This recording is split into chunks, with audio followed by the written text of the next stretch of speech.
Well, UCF gets blown out by Texas Tech, and I do not know the final score because I am recording this in the third quarter. Yep, you heard that right, the third quarter. Hello, everybody, and welcome back to Charge On. As always, I'm your host, Sean Green, and as always, we're sponsored by FanDuel, America's #1 sportsbook.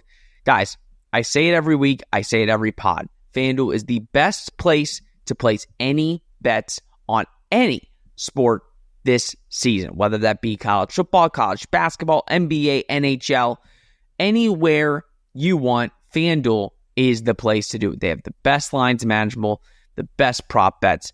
It's all on FanDuel. So make sure that you go and try out FanDuel, America's #1 sportsbook and a proud sponsor of the Charge On podcast. We're in a commercial right now.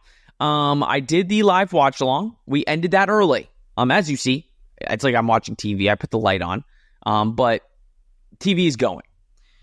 And that's because I decided there's no point in waiting for the final score of this game to record this and tell you just how bad it was. UCF is awful. They played awful. It's non-competitive. The game was over the minute the game started. I think Texas Tech scored within the first minute and 3 seconds. And I said, listen, they scored 14 in the first quarter. They scored 24 in the second quarter. I said, I'm not going to wait to record. Because even if UCF kind of figures some stuff out and starts scoring, at the end of the day, it doesn't change the fact this is an awful game. And we had a couple people in the live watch along, and I did end the live watch along early. I appreciate everybody that tuned in. But the thought of having to sit through another 2 quarters of this football just didn't seem like the right thing to do. My throat hurts a little bit, so it's hard to talk. So I decided I'm going to end it early and kind of get an early start on the podcast. This is bad. And UCF is semi-moving the ball right now. They're on Texas Tech's end of the field. On third quarter, 11:56 left. Taven just completed it to Dwayne Thomas for about 8 yards. But at the end, and if they score, I'll let you know. But Texas Tech just looks far superior in every facet of the game. And we talked about it. We said, listen, this game, you don't have a shot. You are the much lesser good team. A nice ball to Wayne Charles. And, good on Taven there. Looks like UCF might score their first touchdown of the game. But this has kind of been the main issue. And I don't want to go too ahead of myself and just say how bad UCF is and how bad the coaching staff is and how bad everything is. I'm not going to do that. Because I think at the end of the day, you're playing the number 6 team in the country. In my opinion, one of the best, if not the best teams in the country. I don't think it's as simple as saying how bad UCF played. I think you got to give a lot of credit to Texas Tech. But at the end of the day, you can't play this bad on the road like you have been. And UCF just scored a touchdown to Dylan Wade. And Dylan Wade's hurt. Did they score? Because they haven't put anything up. Maybe he didn't score. Look, you can't play as bad as you've played on the road as UCF has. And again, I get it. You are playing a Texas Tech team that is really good. But to start the game in they score in a minute and 3 seconds. Then the first time you get on the field, it's a false start. You don't even... literally a false start the minute you step out on the field. You fumble the ball. You don't fumble it to them, but you go 3 and out, you punt, they score, you come on, false start. UCF this season just has an issue playing competitive on the road. And that is something that we can all look at and say, that needs to be fixed. If you want to be competitive and win, a bunch of football games, your team has to play better on the road. Obviously, it's not full stats. And obviously, they just went on a long drive. But they have 12 rush yards right now. And again, there's 10:57 left in the third quarter, if that gives you any indication of when I'm recording this. 10:57 left in the third quarter. Scores 38 to hopefully 9 here in a second. 118 passing yards, 12 rushing yards. The UCF defense has allowed 352 total yards. And this is also, by the way, with Texas Tech, crazy. Third quarter, 10:57 left. 9 penalties for 82 yards. That's not even UCF. That's Texas Tech. 9 penalties for 82 yards.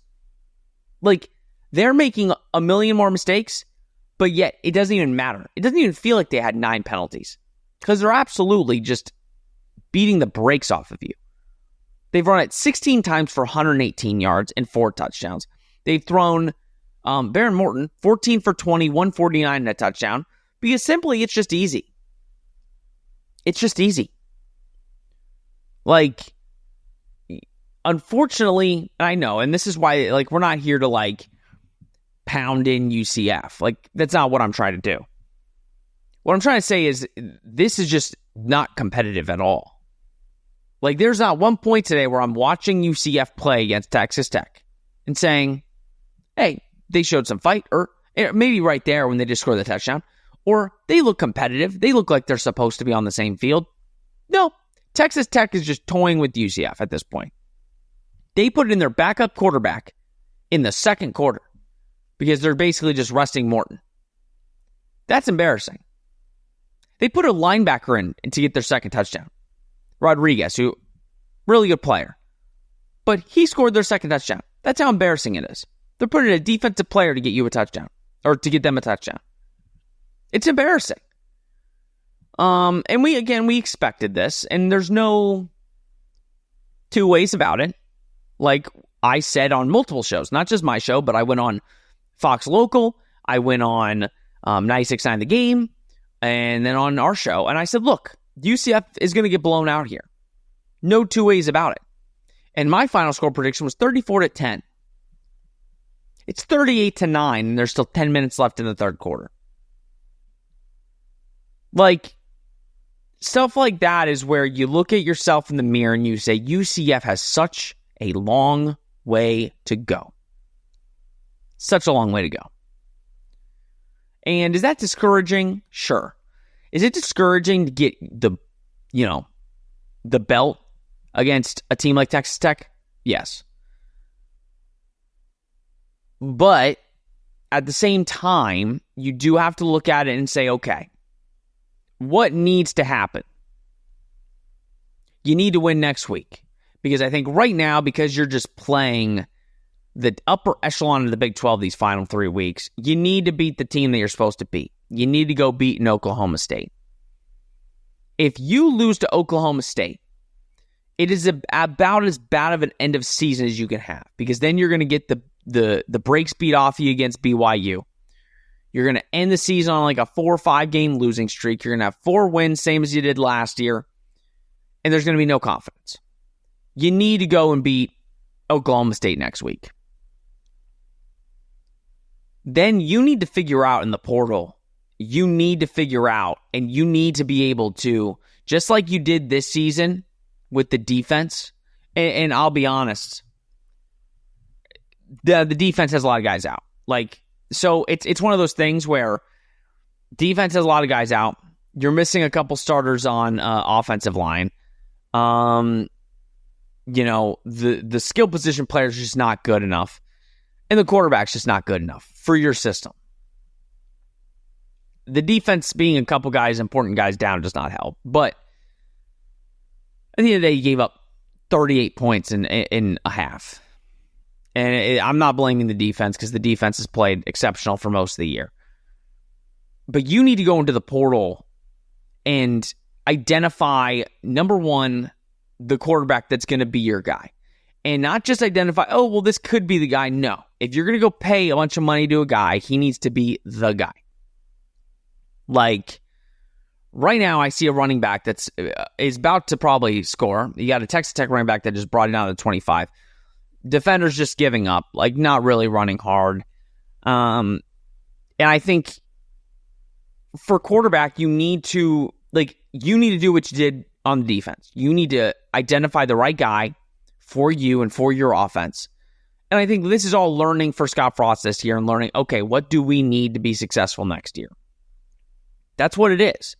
And yeah, you're not going to be able to get the best of the best in every single statistical category or every single area of football, right? Like, if you can go find one top-tier offensive lineman and then, find a couple that you might need to develop, then go do that. If you go find like a quarterback that maybe is under the radar, but you know is going to fit your system perfectly, then go do that. You just need a lot of help, especially on offense. The offense right now is inept. It is. Like, we've seen it. We've been watching it. I don't think UCF, obviously they scored 27 against Houston last week. It's bad. Like, the offense is just bad. There's no trust in any of the skill position players. There's no trust to really throw downfield. They can't run the football at all. It's all bad. And I think there's a couple things UCF needs to do. They need to go get a big-bodied back next year. A big-bodied back. You have some young, backs like Tavion Swint that I think are going to show some stuff and are probably going to get early playing time next year. You need to make sure that you have your team ready in all facets. Right now, UCF is dealing with a lot of injuries. They're dealing with skill position players that are just not it. And that's really hurting this team. And when you play a top-tier team like Texas Tech, I mean, you literally need to be on all P's and Q's. You need your guys to play exceptional. And right now, they're just not. The team's dealing with a bunch of injuries. They're dealing with a team, or they're about to kick a field goal. They're dealing with a team that's just not as talented. And it's no excuse. Let's see if he makes it. I know this is a podcast, and it looks pretty good. He just made a 53-yarder to make it 41-9.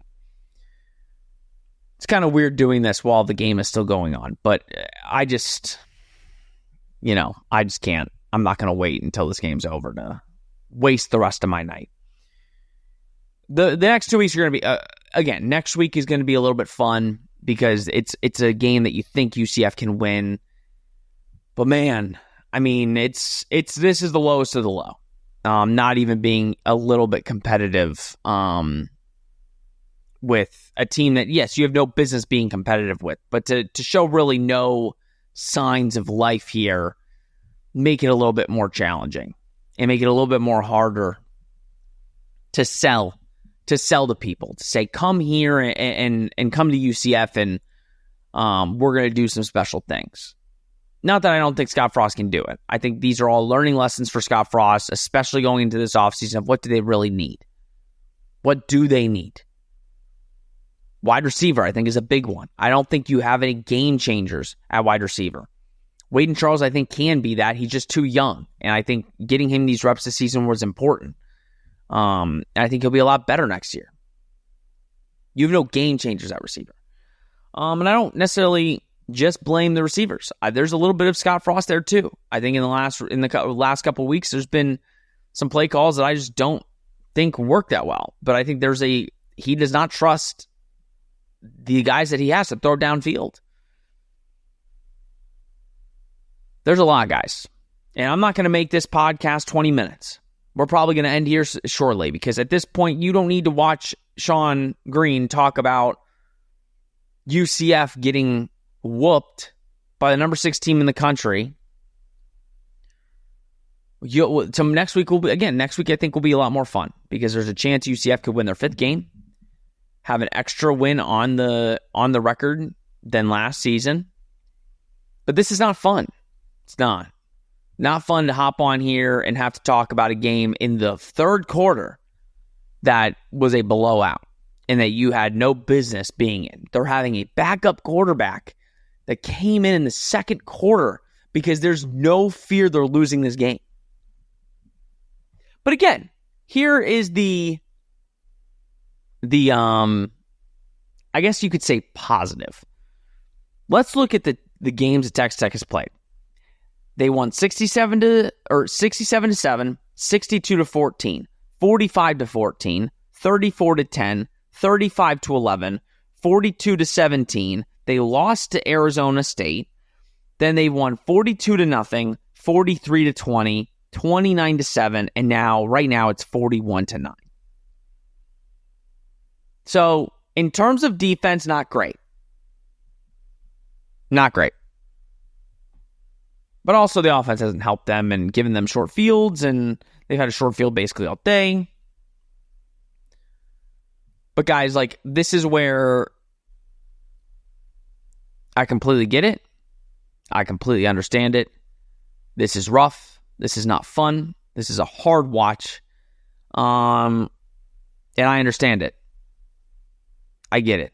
And hopefully the staff understands what needs to be done and what needs to be figured out heading into next year. This is year 1, or this is technically year 0. But they need a lot of help. They need a lot of help because the team that they face today shows you exactly what this team and how far they are from the upper echelon of the Big 12. And they can get there faster than most people think. But man, oh man, do you need to hit on people in the portal? And do you need to hit on high school recruits for you to turn this program around? Because right now, there's not a lot of positive outlook. That's going to do it. 15 minutes. No need for you guys to deal in this loss any more than you need to. That's going to do it for this episode of Charge On. Please like, subscribe, comment, share, do that you do. We appreciate it. And as always, we are sponsored by FanDuel, America's #1 sportsbook. Guys, like I keep saying, best place to make any wagers on any sport imaginable. FanDuel is the place to do it. Best lines, best anything is FanDuel. NBA, NHL, college football, college basketball, NFL. There's probably a lot more sports. Those are the main ones. Best lines are on FanDuel. Use it. FanDuel, America's #1 sportsbook, and a proud sponsor of the Charge On podcast. UCF loses. I don't know by how much, and I don't know the final score. It's definitely down below. We will be back on Tuesday to do the preview for Thursday, to do the preview for Oklahoma State UCF. Only 2 more games remaining, guys. 2 more games in this UCF season. Let's make them a good one. That's going to do it. This has been Charge On, presented by FanDuel. We will see you next week.